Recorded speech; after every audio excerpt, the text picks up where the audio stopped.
ফুঁসছে সাগর, রুদ্ররূপ দেখাতে প্রস্তুতি নিচ্ছে প্রকৃতি।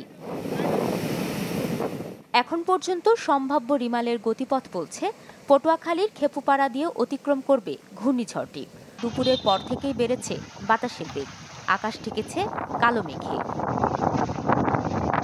রিমাল যেমন প্রস্তুত হচ্ছে আঘাত আনতে, উপকূলীয় প্রশাসনও নিচ্ছে মোকাবেলার প্রস্তুতি। স্বেচ্ছাসেবক, জেলা প্রশাসন, কোস্টগার্ড ও নৌবাহিনীর পক্ষ থেকে স্থানীয়দের সতর্ক করা হচ্ছে।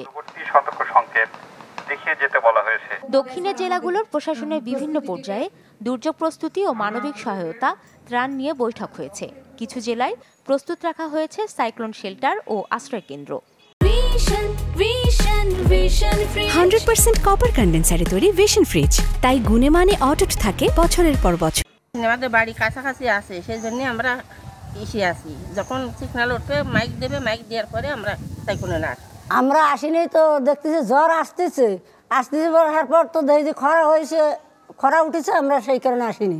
আমরা যখন আবহাওয়া খারাপ হয় তখন আমরা যে আসবো, সেই আসার কোনো পথ দেখিনি। আমাদের রাস্তাঘাট এত খারাপ তা বলা যায় না। বাচ্চা কাচ্চা লগে আসতে আইলে বাচ্চা কাচ্চা ছুটিও যায়, মারাও যায়। আমাকে তো যাওয়ার জায়গায় এখন দূরে এক জায়গায় যাওয়া লাগবে। এখন তো আমাকে ধারে কাছে কোনো সাইক্লোন সেন্টার নাই, হয়তো বরগুনা না এলে যাওয়া লাগবে ওই মকসেদপুর। আবহাওয়া অধিদপ্তরের পক্ষ থেকে সারাক্ষণই পর্যবেক্ষণ করা হচ্ছে সম্ভাব্য ঘূর্ণিঝড় রিমালের গতিবিধি। তাদের পূর্বাভাস, রাত ৯টা নাগাদ গভীর নিম্নচাপ থেকে ঘূর্ণিঝড়ে রূপ নেবে রিমাল। প্রথমে পটুয়াখালীতে রোববার মধ্যরাতে প্রবল ঘূর্ণিঝড় হয়ে আঘাত আনবে, প্রভাব পড়বে উপকূলীয় সব জেলায়।